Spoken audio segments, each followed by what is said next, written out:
Well, good morning, everybody. Welcome to TriX57.com. Mike Suleiman here with South Jersey 4. We're a nonprofit think tank and advocacy organization, and we're so excited to have you here for our roundtable, Local Media Revisited. And we're really excited to have a great discussion with a great panel about a very important topic about the state of local media in South Jersey. A lot of bad, some good, and hopefully some challenges and opportunities in the future. So we look forward to having a great discussion this morning. I want to introduce our panel. We have via Zoom, we have David Wildstein, editor and founder of the New Jersey Globe, as well as Mike Shapiro, founder of Tap Into Network. Tongue-tied here. In studio, we have Clyde Hughes, frontrunner New Jersey, editor and founder, Michelle Post, longtime reporter, formerly the Press of Atlantic City, and John Hines, the president of TriX 57. And thank you all for being with us and hosting this, John. I'll start with you. Clearly, we talk about where we are, local media in Southern New Jersey. Clearly, TriX is trying to fill that visual void and do a multimedia platform here in Southern New Jersey. How do you feel about where TriX is? How do you feel about where the media landscape is in Southern New Jersey? And, where do we go from here? Well, as somebody who literally grew up in television, I was telling the gentleman I'd worked at TV40 for a number of years in the late 80s, early 90s, which was probably really the boon of local TV then. And people absolutely loved the station, but it was shoestring and bubblegum. I mean, it was amazing that they managed to make that thing work. And the shame of it is the only reason it went off the air was because the FCC had decided to reallocate the spectrum for the use of cell phone companies. So the company that then bought TV40 was basically looking to cash in on that reallocation. And the first thing they did was get rid of the news department because it cost $1 million a year. That's in 2015 for TV40 to do local news. And nobody else has been able to figure out how to step up and, come up with the technology and the staff and everything else that goes along with putting it together. David, I'll go over to you. Where do you see things? Clearly, since we had our roundtables and report October of 2023, we had the Star Ledger as kaputs, obviously South Jersey Times, other dailies. Obviously, we talked about the Press of Atlantic City going from 7 days a week print to 3. Certainly in your perch in the political realm with New Jersey Globe, where do you see things currently in our local media landscape? I mean, it's not good. It's really scary how little coverage there is these days of local media. And I've been a critic of where some of these newspapers have gone in recent years, but at the same time, I started as a fan of the Star Ledger. I mean, I was a paper boy in the early 70s. I was a high school sports correspondent in the 70s, where they would where I learned about the exploitation of child labor and was happy to do it. But the Star Ledger was they were a great paper. And I guess it was the early 80s, I was young and serving in public office, and at my council meetings were the Star Ledger, the Daily Record, and the weekly newspaper. And people behave better when they're being watched. And that watchdog element disappearing, it frightens me for two reasons. One is how people might act in that position when they know nobody's watching. It's like when you're driving down the road and you don't see any police officers, you feel more likely to put your foot on the gas and maybe go a little over the speed limit. But what's worse is that the people don't have a connection with their local officials. Thank God for Tap Into and other local sites that have popped up that have taken that on, but they're not everywhere, and you just don't have an ability to develop a relationship with your constituents anymore. And I think that's probably one of the scariest things of all, is you don't know who's representing you. You don't know what they're doing. You might know about local issues, but you don't know how your elected official may have voted on that issue. And certainly, Michelle posted to that point. Clearly we've seen both they tease with you and your husband fairly long time at the Press of Atlantic City, and we've seen even in our area, a lot of big issues in the area, whether it's political, governmental, Atlantic City, casino closures, indictments, you name it, you got it. But to David's point, if you don't have the folks looking at those issues, things go by the wayside or things don't get covered as well they should. Where do you kind of see things happening now in our area? Well, one of the things I really hope will happen more is the Atlantic City model of, Atlantic City takes a lot of criticism, but it does one thing really well. It doesn't just hold its meetings. It doesn't just open its meetings to whoever can show up that night. And it's not just whoever can watch online that night. They record everything, and you can watch it a week later. You can watch it whenever. I think if the legislature would require towns to do that, I think it would help a great deal in terms of just getting more people to pay attention to what's going on locally. If you don't have a newspaper or another news outlet covering those meetings. So Atlantic City does it really well, and there are, of course, the one town around here that gets a lot of coverage. Because as we have shrunk from over 100 reporters down to, I think, maybe 5 now. I was recently laid off, so it's pretty much the last guy standing. Everybody covers Atlantic City, and they're the one town around here that really does it right, that makes all kinds of meetings available in all kinds of ways. And to that point, Mike, clearly, and certainly Bashai, that we all say, a lot of institutional knowledge left when you had left, and I think it's terrible for our region. And just want to say that you had hopefully that we get you back in journalism, and maybe John or Mike or David will twist your arm and get you involved. But Mike, to that point, I mean, clearly, this idea of can you make journalism from home or the franchisee model tap into, can you make it a little easier where if every town did post their meetings, and we could talk a little bit about what the NJ.com did with AI in terms of covering meetings, but could you get a position where it does make getting into journalism a little easier where if you don't have to go to a council meeting in person, you're requiring all these towns and bodies to do it remotely.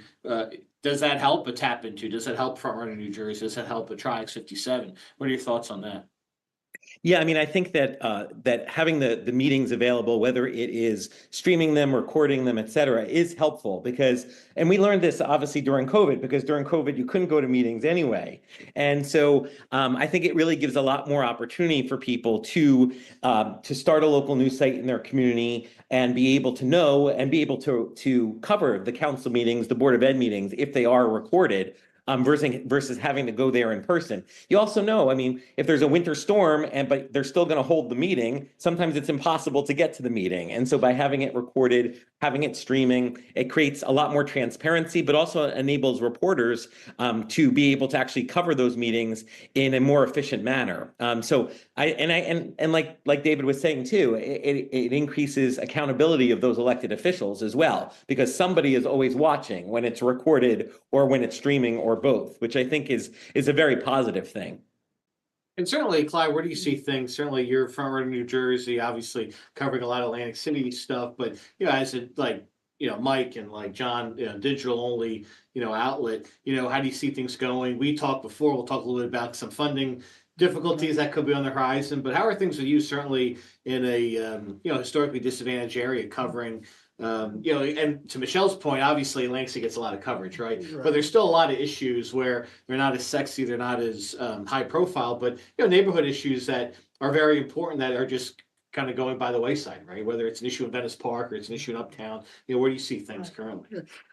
Right, and we're very fortunate because we're a niche publication. We cover the African American Latino communities throughout South Jersey, and there is a interest in that, and there's always been an interest in that. But I wanted to bring up a point that I think is very important in the challenges that we face right now. In one of my old jobs, when I worked at the Toledo Blade for 2 decades, one of the things that I used to do was to cover the courts, the state and federal courts, and one of my jobs would just go through files, the daily filings of who filed lawsuits. Now, I would go 2 weeks and you would find nothing. But one time or two times you would find a lawsuit against a city councilman or a public official that no one has talked about, and that story would grow legs that would last for a whole month,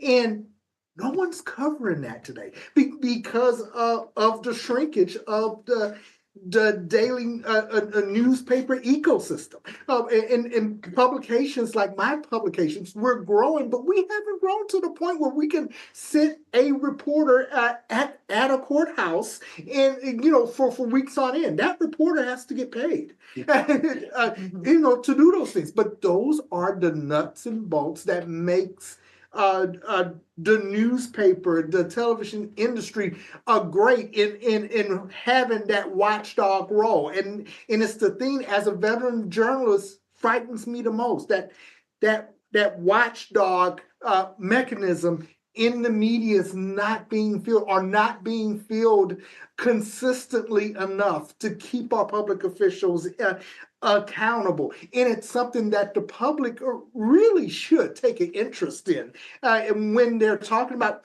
funding, and we'll talk about funding later, if you want, yes, we do need support. And this is the reason why we do need support, because without that support, it's impossible to do the nuts and bolts reporting that our communities deserve to have. Yeah, but you make up a good point, and certainly anybody, please jump in and talk about this. I mean, the rise of AI the last couple of years, and we talked NJ.com, bad habit, covered a council meeting in Union County, Mike's old stomping grounds, where they used the meeting minutes to basically, AI read the meeting minutes and generated an article. I think even Joey Fox had tweeted about it. It was mostly accurate, except a couple things they quality control. But instead of, going through the courthouse, going through all these documents, is that the new model for local, hyper-local media? Is AI will read these documents instead and start generating articles and content for all these publications. It's a group thing. I'll tell you, Michael, one thing that's not acceptable is mostly right. And that's what you hit on, right? You can't do journalism mostly right with a margin of error on accuracy. And that's one of the biggest problems with AI is, you're accepting the representation of the person taking the minutes as, and those are not complete, and those aren't, that's not an audio recording. That's just one take. There's no guarantee that that's correct. And I'm not going to use AI at the Globe just because AI right now makes a lot of mistakes. And this thing that we're really lacking is the institutional knowledge. Michelle, I've seen you, I've seen you covering the same election challenge court hearings that I have. Right. And you're sitting there from the perspective of, I've been to 200 of these, and I know how it works. And I know the people I recognize the people that are testifying. And I remember this guy from an election challenge 10 years ago. And I remember when that one went to prison on something, and you can't replace it. You can't replace experience and institutional knowledge and knowing who the people are. And that's just not something that you can automate. And the accuracy point, David, is really important. It was interesting because one of our veteran journalists, there was an AI company that asked her to kind of demo their technology. And what she reported back was that unless she actually watched the full video of the meeting and painstakingly went through it, literally like line by line, the AI was making all kinds of errors. So unless you have a veteran journalist that's also going to do that heavy lifting, you can't possibly use AI. And at Tap Into, we don't use AI for any of our news reporting for the very reason you talked about. Because the worst thing that could happen is what you were talking about, that you put out an inaccurate story with inaccurate quotes, or somebody said something they didn't say or whatever, And then, one, it hurts your credibility and reputation, also can open up lawsuits and all kinds of other things too, and destroy your credibility with the readership. So, and it's interesting because as you may have seen, Patch has now put out like these AI generated newsletters in like 30,000 towns across the country. And people are saying, well, there's a lot of inaccuracies about what's being put into these newsletters in different towns. Down here in Florida, when I open up the Patch newsletter, sometimes they'll say like local events in Parkland, Florida, which is the town in which I live in, and some of the events listed are like 40 minutes away from us. They're not in Parkland, but they have a Parkland label on it because the AI screwed up. And that's just with a newsletter, not actual reporting that's taking place. So the accuracy is very, very important. Yeah, but I'm curious too, how many outlets will be tempted to kind of cut costs. And, like John, in terms of, the multimedia realm, is a position where you use AI, even not to generate articles or content, but frankly, to save money on production or graphics or what have you, or as another entity, an old digital outlet, tempted, frankly, to cut corners just to save a few bucks. As we talked about, you've got to grow your revenue, but also you got to cut down on funding. And unfortunately, we go from 100 reporters to 5. That's one very bad way to cut funding. But is there a way, frankly, like in Triax 57, to cut that expense down to make your enterprise more profitable? That's a great question. I mean, I'm a little concerned about the use of AI in media for just all the reasons everybody's explained at the moment. And I just want to kind of go back to what Michelle said about Atlantic City and doing a great job with the meetings. One of the reasons that they do the meetings the way they do them is because Triax actually was in there first. The way they used to do them was Comcast had an agreement, and Comcast would record the meetings in order to satisfy their franchise agreement with the city. But the problem was that by the time they processed that meeting and burned it to a DVD and then took it to the high school, it might be on 3 weeks later and it was no longer relevant. So we were going in and shooting it, and then we would post it the following morning. So all of a sudden, one day I get a call from somebody from the DCA, and they said, well, when's that meeting going to be up? And I'm like, well, I got to render it. But yeah, I don't understand. And she's like, no, this is how the governor's office is watching Atlantic City right now. And this is back in 2017 when they're going through all these financial struggles and stuff. And to the gentleman's point, having those guardrails in place definitely affected the way that those council members performed in a public meeting. It was incredibly important. And I applaud the city for taking the initiative to do it themselves, because honestly, we were not getting compensated to do it. But I felt like it was such an important civic duty to capture that content for people to watch. And one of the things with Triax is we do not do any commentary if we do a meeting. Like we do CRDA board meetings now. There's nobody talking over it, nobody giving you their opinion, nothing. You watch the meeting from the standpoint that you attended it. Now, where AI could come in handy is if I had a reporter there, the reporter could make notes or timestamps at certain clips. And then that could go in to help automate the process of generating those clips to condense an hour meeting into maybe a 3-minute package. Yeah, and we talked too about kind of the funding of it. And we talked to David and Michael were on our last roundtable about a year and a half ago. So I'm going to kick this to you, Michelle. This idea of we had a very kind of passionate discussion about how are local media entities funded now. This idea of should everything be behind a paywall? Star Ledger Institute paywall a couple of years ago. Front Runner, Globe are not behind paywalls. Obviously, tap into it. And this idea of even like Triax, how much should it be funded by the consumer? How much is it advertising? The Press of Atlantic City is much more behind a paywall now as there are other entities. But where do you see that going? Especially if we're trying to make this profitable, we've got to pay our reporters, as Clyde said, as David said. How does that happen? Right. All advertising? Do we see it going towards a subscription model like Netflix and Hulu, where everything's $8 a month? I mean, where do you kind of see that going? Now that there's no more print editions for a lot of stuff. Well, it's pretty inexpensive to just subscribe digitally, to not get the paper. But that may change if the paper goes away. That might increase in cost. I think we went from one extreme to the other. For years and years, we charged nothing. We gave away our content for years and years, and we trained readers to think they should not have to pay. And at the time, many of us in the newsroom were like, "This is a mistake, please," and we were outvoted. And then all of a sudden it was like, bam, they just clamped down and everything's behind a paywall now. To the point where if you get if you subscribe to a newsletter and you get the headlines and you click, if you're not a subscriber and you click on a story, you don't get to read it. So I think a mix maybe would be good. Some places still do. You get a certain number of free stories a month, and I don't know. It was so badly handled from a business standpoint for so long. I don't know how you recoup from that, recover. Clyde, Michael, David, what do you guys think? Yeah, it's gonna be difficult putting that genie back in the bottle. Yeah. Because, for example, frontrunnerNewJersey.com, I serve a constituency that may not always be able to pay those fees. So it's important for us to stay free as much as possible.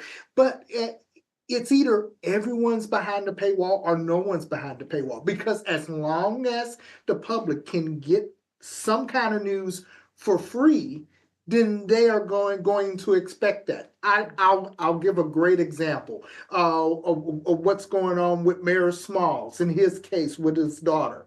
A lot of times I have found stories that I was not able to get into the press of Atlantic City, but I would go to a TV station in Philadelphia and get the exact same story and get a lot of the things for free.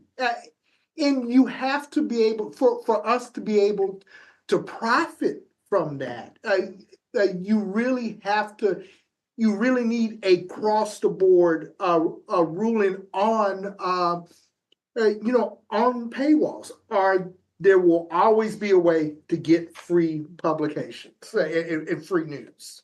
Sure. One of the, we all watch, and I'll use the Star Ledger as an example because I'm an Essex County guy and that's what I grew up on. But, we unfortunately saw the longest, demise, in the world. This didn't come as any surprise.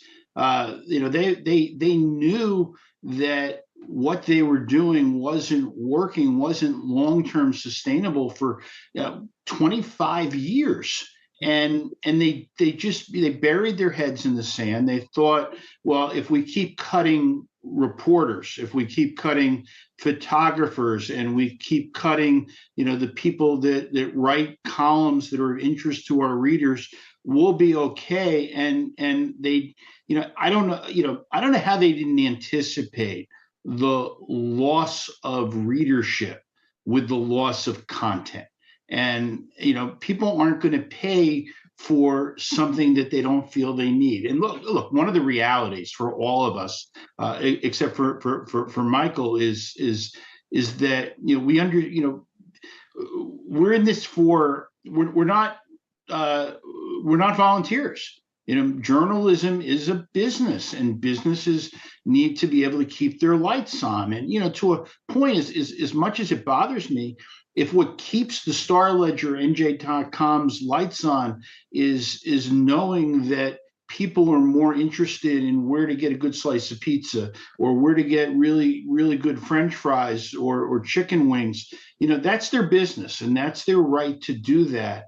But then they shouldn't come back and say, look, the woe is me. Look what's happened to us, when it's their decisions. And I'm listening to what Clyde is saying too. One of the biggest problems right now is the cost of the newspapers that are left to economically disadvantaged communities. I look at the Courier Post in the city of Camden.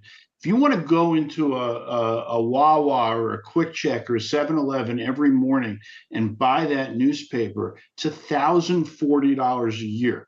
When I delivered the Star Ledger, it was 85 cents a week. I told the story recently. Former Governor Tom Kean was a wonderful man, but incredibly pecunious. He was on my paper route, and he gave me, 85 cents, and he gave me $1. And what I learned about politics, the sort of the cross between politics and journalism, is he was an assemblyman then. I knew that the legislature met on Mondays and Thursdays, and if I did my Star Ledger collection on a Monday or a Thursday, and Debbie Kane answered the door, she would give me $2, and I learned how to sort of expand my profit margin there. But newspapers themselves are becoming unaffordable for economically disadvantaged communities, and you really do have news deserts. Personally, and this is one of the things, I don't have any data to back this up, except that I'm pretty sure I'm right, that one of the reasons that voter turnout has diminished over the years is because voters are less informed than they ever were. And you combine that with the crap that you see on social media, which doesn't go through editors and fact checking and all that. People are getting their news from horrible sources, and on local elections, they don't know it's election day. They don't know the issues that are coming. They don't know the names of the local candidates. They know who the presidential candidates are, but you start going down the level to a fire commissioner election, or school board, or city council, or the legislature, county government.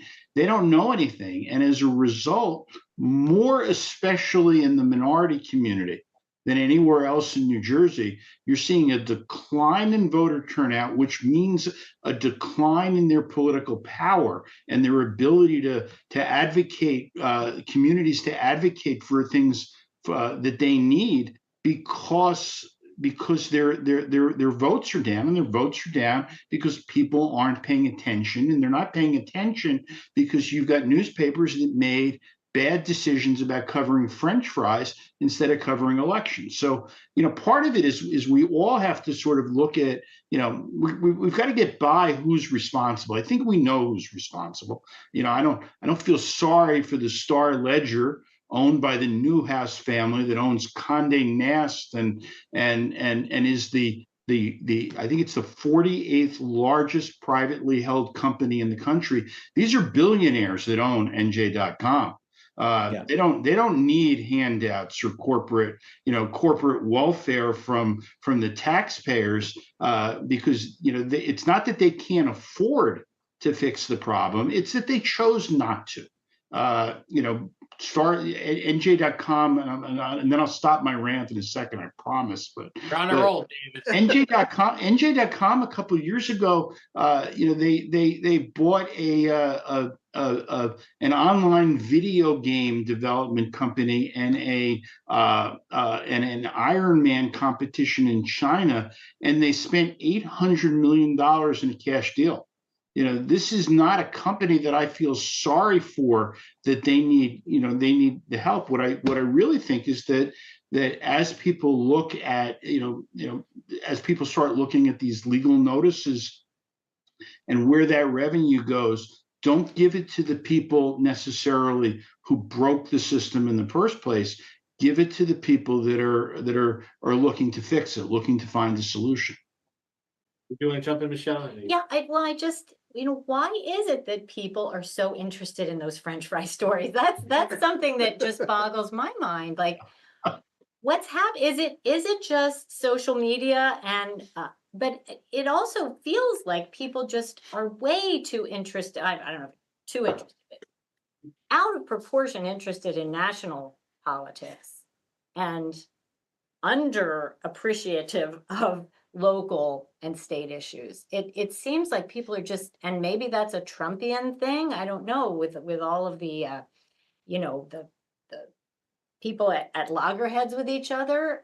People are just more emotional about national issues. I don't know, but why isn't there, why is there so much interest in what we would call kind of silly stuff? Well, go ahead. And some great points have been brought up here, and I know this is a slippery slope and a dangerous subject to talk about, but I think it is worthy of a conversation about some kind of public support for news outlets, because when you have a shrinking news ecosystem, that doesn't mean the interest in news goes away. But you bring a point.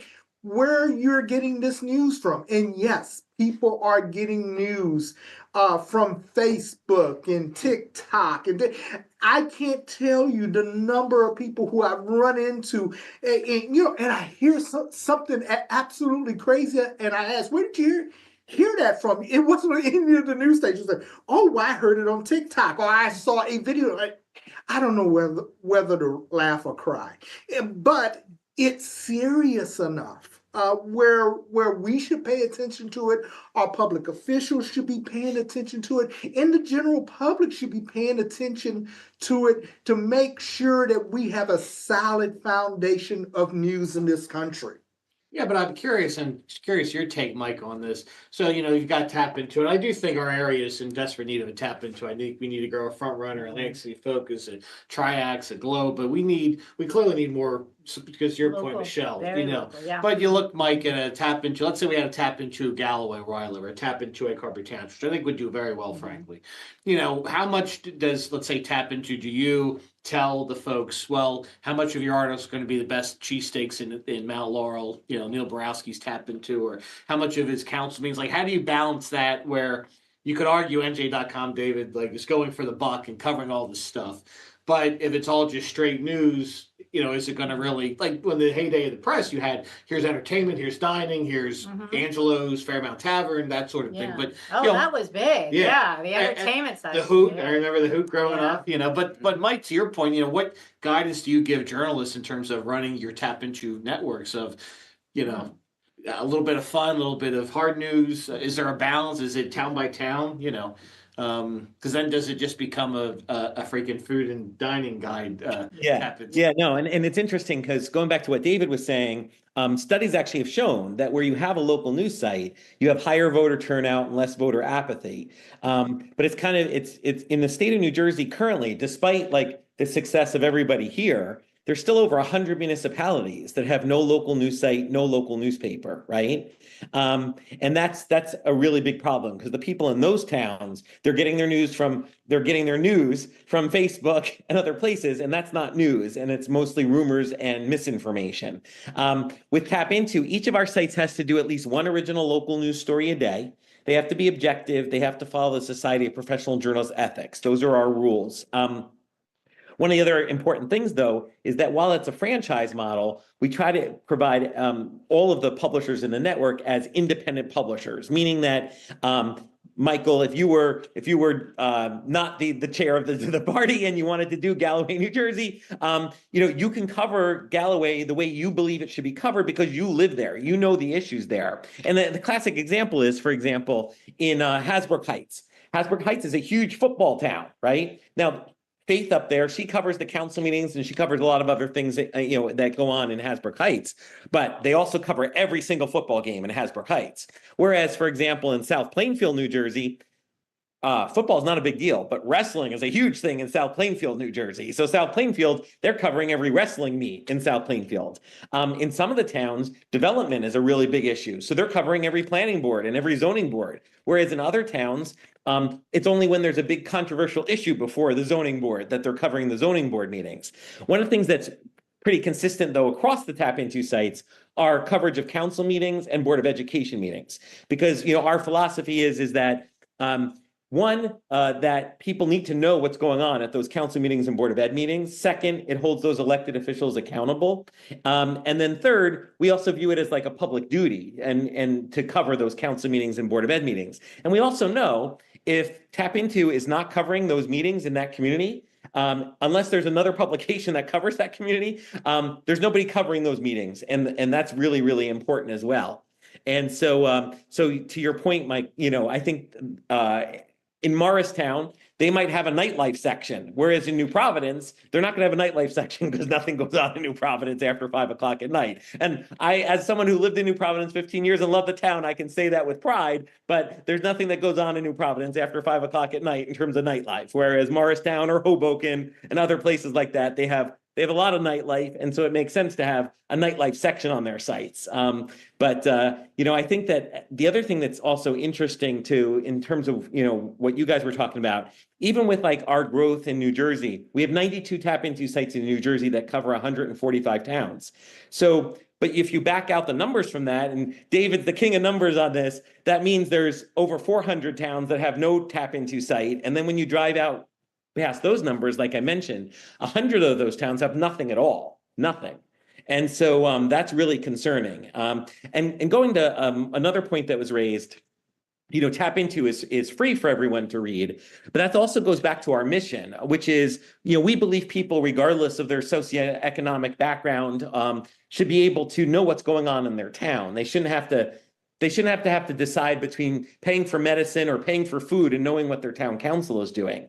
But I also recognize the issue that something like Oppressive Atlantic City has, in that if they give that coverage away for free for everyone, how do they have the revenue to be able to support such coverage? But going back to David's point, a lot of these publications are owned by multimillionaire or billionaire companies that can well afford the reporters if they just wanted to put their resources to that, but they're more interested in like David said, investing in some wrestling tournament in some other country than putting reporters on the ground in their communities. So it's also a matter of priorities of these companies as well.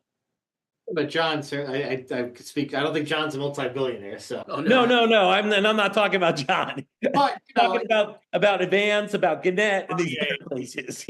But you look at kind of like how you monetize Triax to bring on new staff, for example, and get the advertising dollars in. But are we at a point now where folks don't see the value in advertising these outlets, where I can put, even though you probably not accurate, I could put $50 or $100 in Facebook ads. I can do Instagram ads, and I can reach my customers that way. Why should I advertise for a Triax that's still growing? So what do you say to that, and how difficult has it been to get advertisers to support what you're doing in Triax and the journalism world, when it's like, well, I have all these other outlets I can, or frankly, I don't advertise at all. I can just spread the news on social media about my pizza business, and damn all the media outlets, damn Front Runner and everybody else. So what do you think? Well, I think it's interesting because one of the closest models to all this would be online streaming subscriptions. Right, where now everybody's gotten hooked into this thing, and what happens every so many months, the price keeps going up and up and up, and you feel like you're not getting as much as you used to. Mm-hmm. The basis of Triax is that we are to model traditional linear TV. So that model is that everything is paid for by the sponsors or advertisers. Now, one of the things I would counter to the whole social media ads thing is that a lot of times you could just scroll right by an ad. It doesn't affect you at all. Whereas if you're watching programming on Triax, you're captive. And only in certain instances do we allow you the ability to scrub, or if you're watching live, obviously you can't fast forward through it. So to that point, we actually have a very high engagement rate in terms of time when people do watch Triax. I mean, the average is right now is in excess of 9 minutes for the entirety of people that are watching. So you got to imagine there are people who literally watch it for 10 seconds. And then we got people watching for hours. And we see all these analytics on the back end.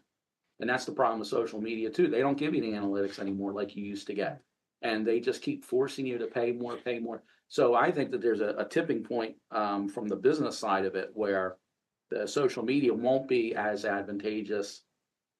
And to the extent of those individuals that are trying to be, a news source, to me, a news source, first and foremost, is the ethics side of it. But then there's the business side. Are you a duly organized entity? Do you have insurance? Do you have all these different things? And we have the same ethical challenges where I can't just go and grab something off the internet and throw it up to get eyeballs, because that could be the basis for a suit.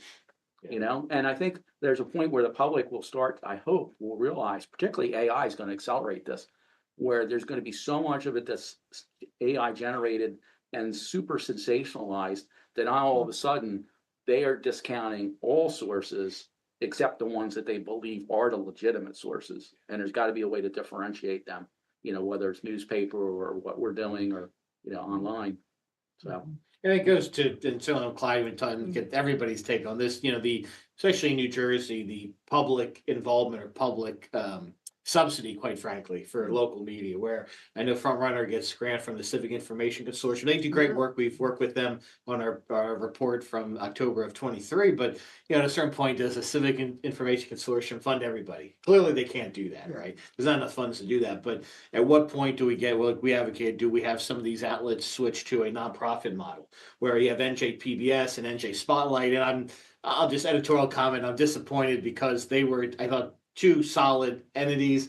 Since then, they merged, but then they had a lot of layoffs. And then NJ Spotlight had some great articles about the budget, and Reitmeyer did, but that kind of, it's not as good as it once was. No disrespect to them. And even, look, not to get political, I thought what Christie did to the old NJN was terrible, should never have happened, screwed that up big time. And anyway, but this idea of, how much funding, I mean, does every entity get public dollars? Maybe not, but then we'll talk about it. The idea of how much do we change the local notices law to do digital only. But talk to us, Clyde, a little bit about the Civic Information Consortium, frankly, how Front Runner deals with that funding. Right, and the New Jersey Civic Information Consortium has had a great impact on frontrunnerNewJersey.com, and we've been able to do a lot of things in our news coverage and in being able to travel and cover different issues with that grant.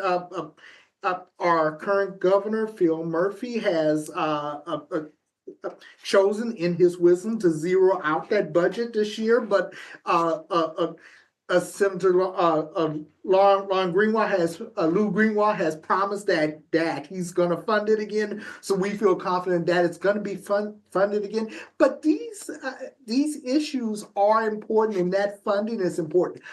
Just a quick bit on FrontRunnerNewJersey.com in advertising. We've had fairly good success in advertising simply because we're a niche publication, and people who come to Front Runner New Jersey knows that we're covering things that no one else is going to cover, that they see news on my website that no one else is going to see. So we've had we're able to make a really good pitch for advertising, and we've been successful with that. Now the problem is that the advertising model for publications and for the news media has been broken. It's been broken for a long time. So we are going to always need news streams beyond advertising, beyond sponsorships, to be able to do the things that we're doing. And that's why that public model that the New Jersey Civic Information Consortium does for us is so important, because we're in, even professionally with NJ.com. I don't think that advertising model is going to ever come back, and we're always looking for new streams. And that's right now is the challenge for news outlets around, not only locally but around the country. And anybody, please jump in on this. It's funny. We advocated a couple years ago about amending the public notices law to include. We got a lot of flack for it, quite frankly, from the New Jersey Press Association, all that. But to your point, serving Black and brown communities. And Mike, you tipped me off on this. I had no idea. So the public notices law now, I don't know if it's changed, and maybe David, you can correct us. They had it where you could only advertise in an English-only newspaper, which drove me nuts, because you look at Pleasantville, Hoboken, all these big. I mean, I just that blew my mind and I actually checked the statute when you told me, Mike, and I was just shocked. And maybe for Mike and David and the whole crew, where do we go from here? Is there appetite in the legislature to deal with this, or are we kicking the can down the road? Maybe you can explain, Mike, what we're talking about. But clearly, if the Star Ledger is no more, if the press, let's say AC goes to all digital for good or bad, other outlets do the same thing. The Hamilton Gazette goes to all digital, whatever. At what point do you switch these public notices to online only? I'm sure the towns would love it. They would save a few bucks, but how does that all work? And anybody want to jump in on that? Yeah, I mean, I can, and before I did that, I just wanted to make one other point, but going back to the whole social media and advertising conversation, which is, studies have shown that advertisers who advertise in local media get a 25% brand lift on their brand in terms of its credibility and its reputation when they advertise on local media, versus they have a decrease in terms of their reputation and credibility when they advertise on social media. So that's one important point on the advertising side. The other important point on the advertising side is that when you advertise on social media, you're not getting the content benefits and the search engine optimization benefits that you do on online news sites like all of yours, as well as on and also the other aspects of it as well. So that's important in terms of the differentiation between putting your business on social media on an advertising front and putting your business in local media on an advertising front. On the legal notices side, though, the way that the legislation currently is, which runs out in June, is they've changed it so that it used to be you had to have a print subscription-based newspaper to qualify for legal notices. And in the most recent edition, because of the Star Ledger going all online, they've made it so you have to have the only ones that qualify are either print subscription newspapers or their online components for those print subscription newspapers. And so I think that it is definitely going to change. The question is, what is it going to change to?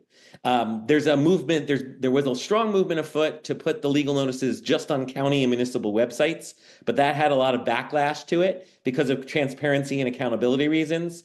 And the way that the way that it looks like to me is that eventually the point we'll get to is where municipalities, counties, et cetera, can put it on their municipal or county website, on what we would deem legacy media, the folks that currently qualify, or on online media if they meet certain qualifications. I think that's the direction it's going to go in. But the question is, if it does go in that direction, is that going to happen for July? Or are they going to kick the can down the road, wait until after the November elections, and then try doing something then? But at least in all the conversations I've had, there's not much of an appetite on the part of legislators to keep the law the way it is permanently, because they recognize the issues we've all been talking about today, which is on the legal notices front, $20-30 million a year going to billion-dollar and publicly traded companies that profess to cover local news, but have stripped out all their local news reporters, And that was the whole purpose of the legal notices legislation going back in the day, was we're going to do this, we're going to have this legal notices legislation because we want to advertise public notices and stuff where people are getting their local news in their communities. That was the whole point of it. So it doesn't make any sense to keep the law the way it is when people are not coming to, Advance or Gannett for their local news anymore. So the whole thing is messed up. And I think given the budget situation and other things, if there's ever a time for this to get done, it's between now and the end of the year. David, if I can have a history nerd moment here, just to David knows this much better than I do. So. Yeah, just so that everybody who's watching this understands how far back this goes. I mean, we go back to the founding of the republic, and you had town criers, and their job is they would walk through a town or a city and they would read public notices so that the public would be informed. Eventually, that got streamlined to, okay, we're going to post public notices in town squares so that when people came in from the farm into town every couple of weeks to go to the post office and go to the general store and sell their goods and all these things they would go to this area where there was a public notice and they would read it so that they would be informed. And then you started getting newspapers.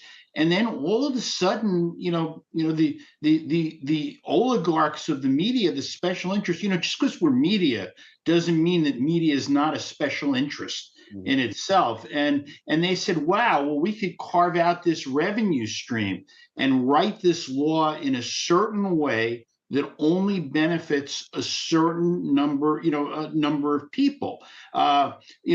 Basically what was done long before the people that are around now. I mean, going back, it's over 100 years, but this was sort of the kind of behavior that journalists for any other industry would call out. This special interest of creating a law that had, an interest of putting money in somebody's pocket. But it happened. Now we're at a point where we're looking at a reset button. I think there's an appetite in the legislature to do this, but there's still this old time group, just like you have everywhere, where some of the old timers a little resistant to change. They don't understand that so what if there's a bad editorial in a newspaper? If nobody reads the newspaper, nobody's going to see it. There are a lot of things going on in the world right now that folks are genuinely concerned about, that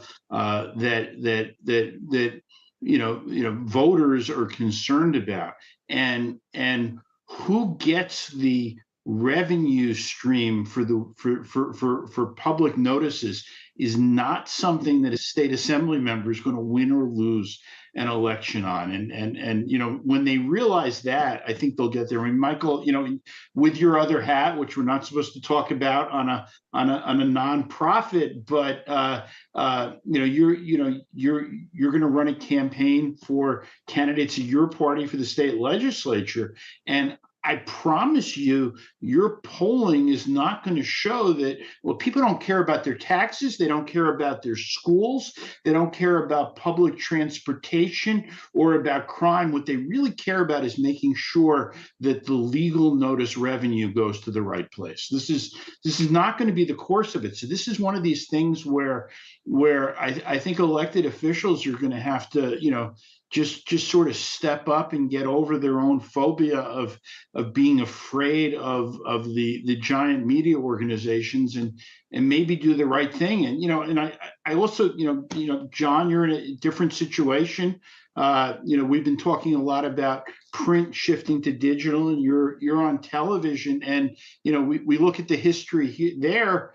Jersey was set out from the very beginning of television to be screwed over by New York and Philadelphia. And, the reason wasn't nefarious. The reason is that when you build a television transmitter, it doesn't go, to the east and to the north. It goes in a circle. And it goes in a radius of where that transmitter is. So when you get a radius of a transmitter in New York City that's trying to hit Long Island and Westchester, it's going to be in North Jersey. And the same thing with that transmitter in Philadelphia. And the part of it that some of the news stations I don't think recognize is people aren't using those transmitters anymore. They're not getting their news from the transmitter. They're either unplugged, or they're on cable, and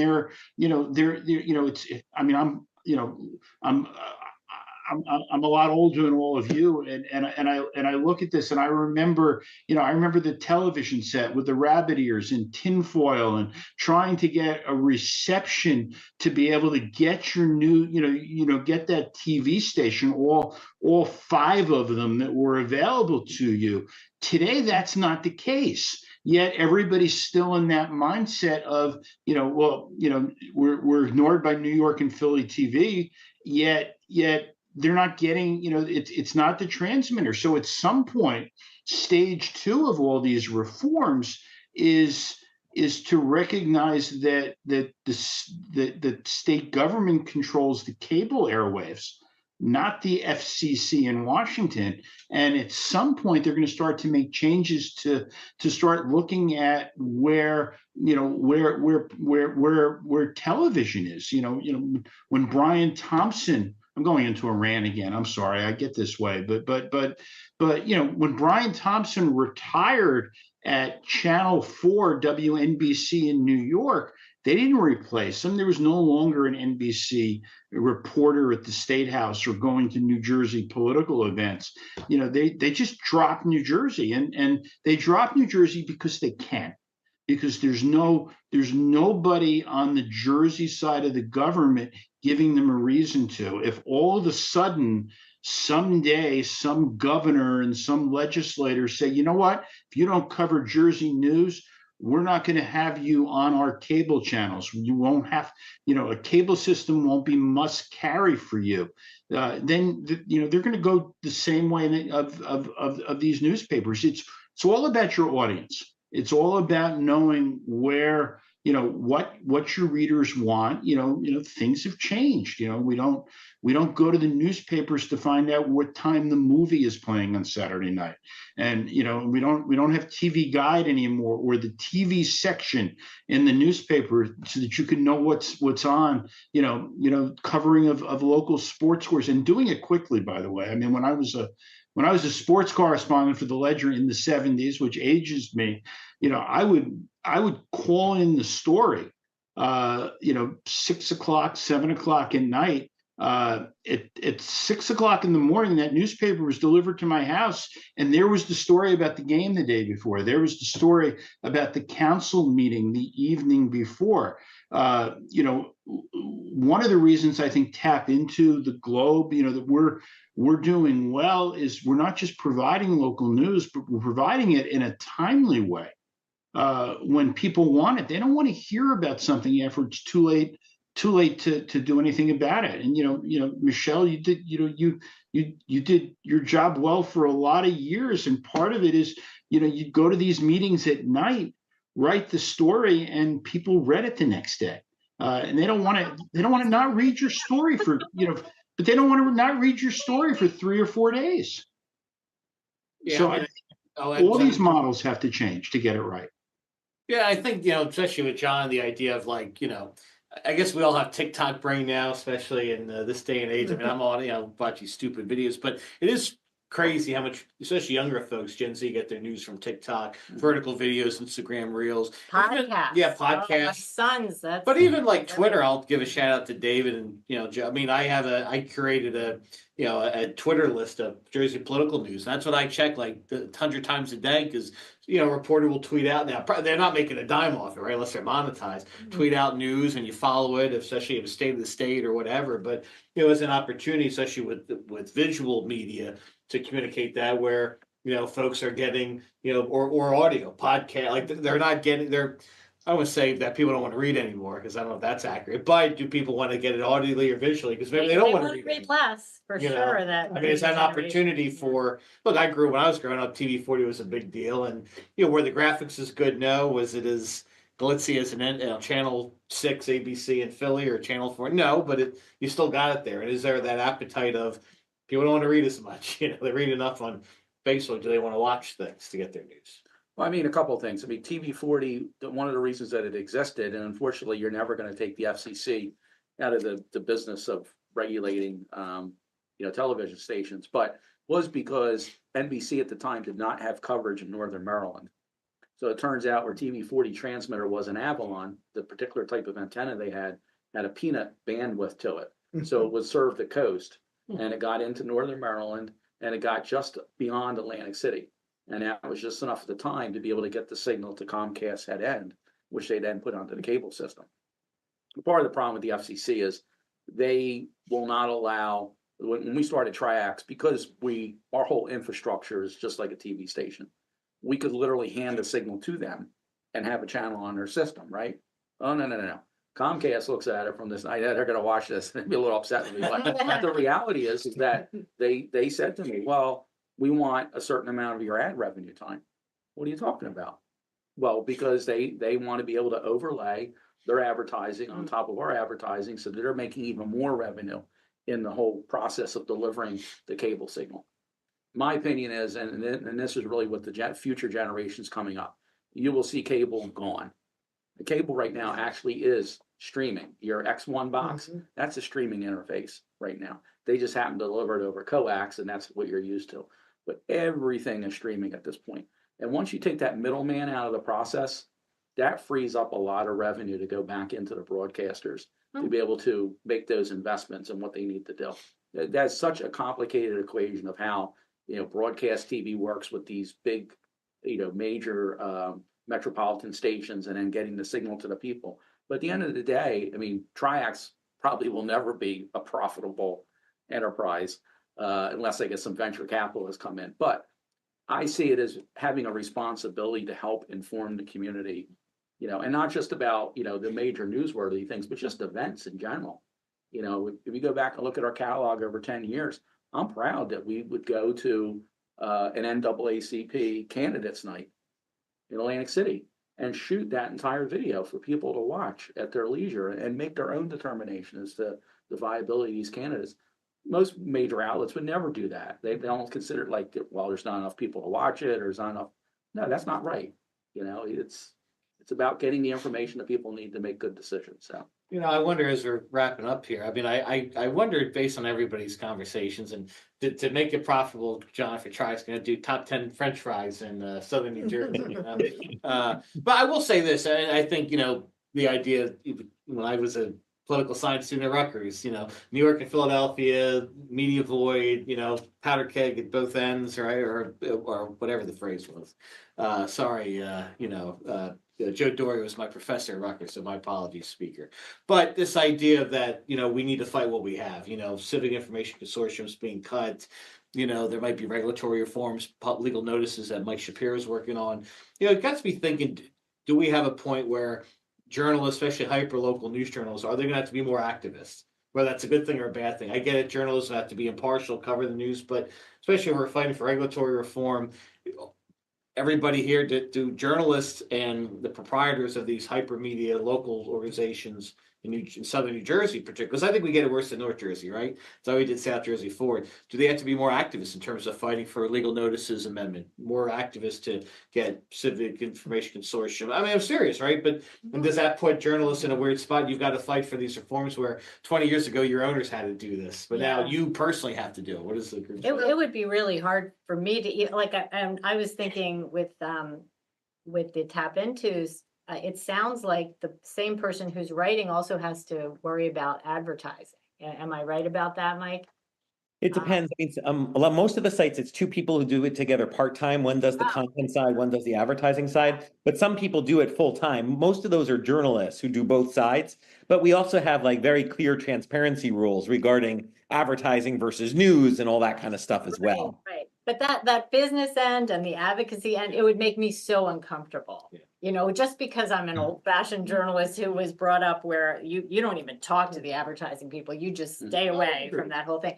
And now it sounds like the jobs are merging and you're going to have to be able to do both and the advocacy as well. So yeah, and does Clyde? I mean, do you go to Trent and say, "Hey, Senate President Qatari, we need this money because it affects me"? Right, and I'm like Michelle. My entire journalism career, I never talked to advertisers, but 4 weeks ago, I was at a conference in Trenton of community newspapers in New Jersey, and Lou Greenwald was speaking, and the message that they left us, independent journalists, is advocate for the budget to get the consortium's money back and to bird dog the legal notices. And I don't even know how to do that, but it's part of our charge as independent journalists.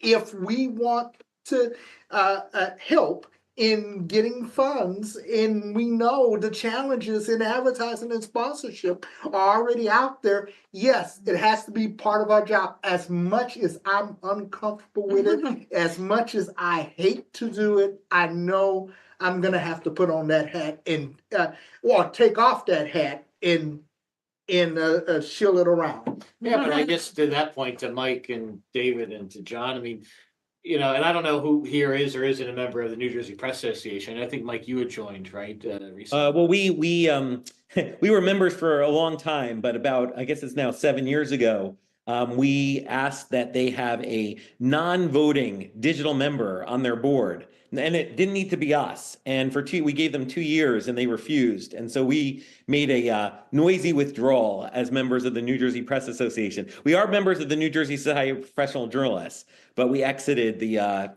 New Jersey Press Association about 7 years ago. And it was a lot because of everything that they were advocating for was diametrically opposed to the interests of anyone that has a digital publication. It was all about, like what David was talking about. It was all about, keeping everything to all the print media, and everybody else could go pound salt as far as and for everything, whether it was policies, whether it was legal notices, all these different things. They had absolutely no interest in having any digital publications have any voice at all. And so we did a noisy resignation 7 years ago.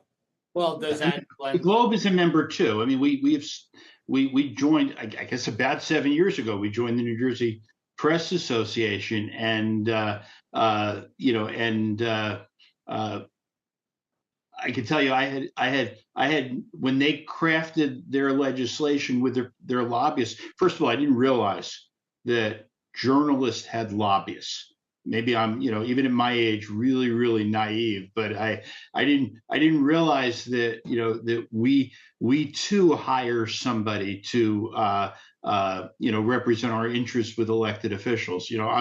I'm of the, I'm not, I don't sell any ads. I don't know who our advertisers are until I actually see them. But, I'm fortunate that we have a small team, but we're 4 people, but one is strictly devoted to sales and has nothing to do with editorial. And we're just very careful not to cross that line. But this is an interest, and while newspapers are no longer newspapers in the sense that they're not printing a product, they're still to a point running the association, and they're looking to affect legislation based upon what works for them without consulting the rest of their members. And that part of it, it's I've gone to some of these meetings. I've learned some of the tricks. I mean, I got put on a committee a couple of years ago for the New Jersey Press Association awards, and what I learned is that there are categories that I didn't even realize were categories that were being written by the executive editor of the Star Ledger at the time, coming up with things that only the Star Ledger qualified. They were, through the criteria they set up, only they could win the award. And then what do? They win, and I'm not even, this isn't even an exaggeration. It was 80 awards a couple of years ago. They won. They put that out in their newspaper about how prize-winning they are, right? Right. Yeah. Look at us. We won 80 journalism awards, not even disclosing to their readers, and that they created categories that only they could win, so that they could go monetize the fact that they're such an award-winning newspaper. I mean, it's these are. We're not, nobody's perfect, including the media. And, what Michelle was talking about, that's a problem. And one of the things that doesn't get disclosed are, and this was not the press of Atlantic City, but this is this was a model at Advanced Media where journalists received bonuses based upon page views of what they wrote, which meant that a journalist had a personal financial interest in the commercial success of their story. When you talk about transparency, you don't ever hear people talking about that. And we don't do that at the Globe. I don't tap into. I could tell by Michelle's horrified look that she wasn't given a bonus based upon the commercialization of the story she was writing. But when you give journalists, young journalists, 22 years old, who are getting they're getting their news from Twitter or TikTok or Facebook, and then they're repackaging it into a story as they say, it really is true. This clickbait really is a thing.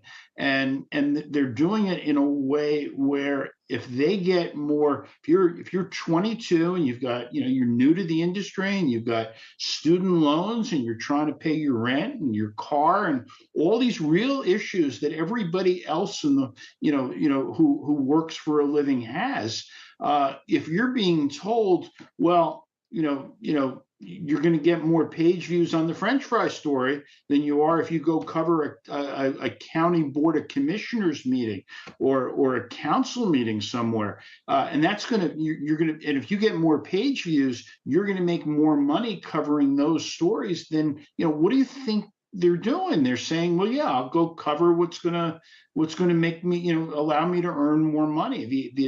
There's not as much altruism in media as people think. and ultimately that's part of the problem. You have reporters who entered the field with a belief that they were doing work on behalf of their community, to make their community more informed, to make government run more fairly, more honestly, more efficiently. And they have been replaced by people that are incentivized to write stories, not what the community needs to know, but what's going to make everybody more money down the road. And like I said, I guess I'm sort of on this same repeat line here, which is that I don't know what the fix is, other than a continuation of the model that exists today is not going to be, it might be sustainable for some people who own media operations, but it won't be sustainable for the public being informed. Yeah, Yeah, but and- as we, like Clyde was saying, you're a journalist, you're trying to get advertisers, it's hard to be an activist or a lobbyist but do you need some sort of New Jersey a digital press association? Do you need your own interest group or so? I just think that as a layperson here, as a non-journalist, someone who consumes the news, is it that you're just going to have to wear more than one hat if you want to be in local journalism in Southern New Jersey? I mean, I hate to. That just kind of seems like it is what it is, right? Because if you're funded by Civic Information or partially funded by the Geraldine Dodge Foundation or what have you, is that the new normal, right? Is it you're chasing the I hate to say it, you're chasing the buck, right? But and then it goes and thing, is it more altruistic to get the money from the Geraldine Dodge Foundation, or is from NJ.com clickbait? That guy, they're gonna hate me. They're all gonna pissing off a lot of people tonight. But this idea, seriously, of don't be afraid, Michael. Don't be afraid. Listen, if they don't like you anymore, there's nothing they can do to you anymore. You're okay. So don't worry about it. Let me just go around the horn. I appreciate everybody's patience and this fun discussion we had.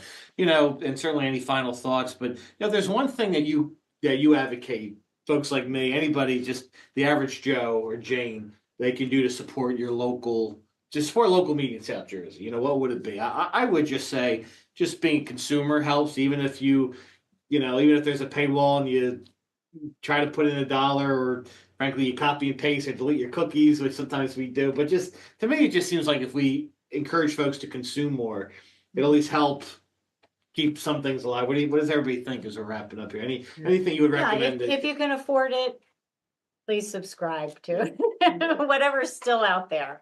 Yeah, to whatever extent you can afford it, you're doing a good thing. God, this is gonna sound so naive. Go for it. But I still enjoy what I do. I still enjoy informing the public. It's the thing that drives me every day. And yes, please click on frontrunner.newjersey.com because we need the money. But yes, I still believe in what we do, and we would love to have more eyeballs and advertisers and so on. John? Well, obviously, if you were to see an advertiser and you happen to patronize their business, you would say, "Hey, I saw your ad on Triax," whatever. But I will say, I get a lot of people who will say to me, "Oh, the press of Atlantic City is horrible, or this or that," and it's just like, it actually offends me, because yes, are they a competitor? I guess in a weird sense, but the reality is that the ecosystem, in order for it to be balanced, needs these media outlets. Everybody, yeah. Right, We need and more. absolutely, and then that's, to me, that's what makes for a successful landscape for the public to then be properly informed. It's when you get the players that want to operate outside that ecosystem that taints it, and it makes it bad for all of us. Yeah, I would say, before we go to David and Mike, I think, to your point, rise tide lifts all boats, and the more that's why I was so glad I set this up, because I want you all to know each other. Maybe there's opportunities to collaborate down the road, and Triax could cover an article that Frontrunner's doing, or Globe share. I think the less that everybody can look at each other as competitors is important. It's we're all, and listen, there's a healthy tension in a good way between, opinion makers and policy makers and the media. And I joke, Michelle's a dear friend. There's times Michelle would piss me off with an article, or vice versa. She'd like but that's how it is, right? And David had articles I didn't like or whatever, but that's just how it is, right? That's there's still a healthy respect. It's a check and balance, which I think is important. And if you come across like, hey, everybody's doing their job, look, guys like me and girls like me, sometimes we have spin we want to convey, and you all are good enough where you see past that spin. At the same time, you have to cover a city council meeting that we may not like the subject matter at the city council meeting, but you've got to cover it and all that sort of stuff. And I think if we get to that understanding of, hey, everybody's in it for the right reasons, let's cross-pollinate things. If and I think the more, especially that things are more hyper local, I think you kind of have to cross pollinate, right? You have a breaking you see that covers local, crime news, for example. You focus on Black and brown communities. You're like you kind of, I think, David's the whiz at political news. It kind of forces everyone to cross pollinate, which I don't think is necessarily a bad thing. I actually think that's a good thing. Any thoughts, David and Mike, as we wrap up here? Go ahead, Michael. Go ahead. Yeah, no, I mean, I think you were talking about a number of things that people could do to support local media. I mean, one is sign up for, if they have a daily newsletter, sign up for that newsletter, tell your friends to sign up for the newsletter. Going back to John's point, telling when you're going into a local business, we're recommending that they advertise locally rather than giving money to Mark Zuckerberg. That would help as well. And also, going back to Michael's point is just more collaboration and working together is a really good thing. And so I think, you put those different things together and you create a sustainable local journalism model for the whole state of New Jersey, which is important. So David, I'll leave you with the last word. Yeah, well, I mean, I've spoken a lot, so I'll be quick with this. I just believe in that field of dreams model of if you build it, he will come. If you provide indispensable amount of information to the community of good quality that people depend upon.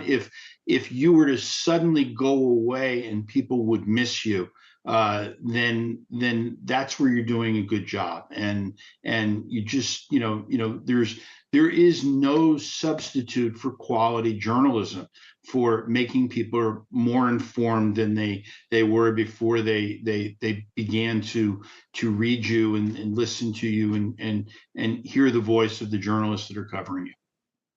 Amen to that. Well, Mike Shapiro, Tap Into, David Wildstein, New Jersey Globe, Clyde Hughes, Front Runner, New Jersey, Michelle Post, John Hines, Try 67. Thank you all so much. This was a great conversation. Learned a lot. I think there's some good avenues to pursue and follow, and appreciate continuing the conversations. You all make sure everybody watching there likes and subscribes and friends these guys and supports them and all the work they do, and appreciate all your support, South Jersey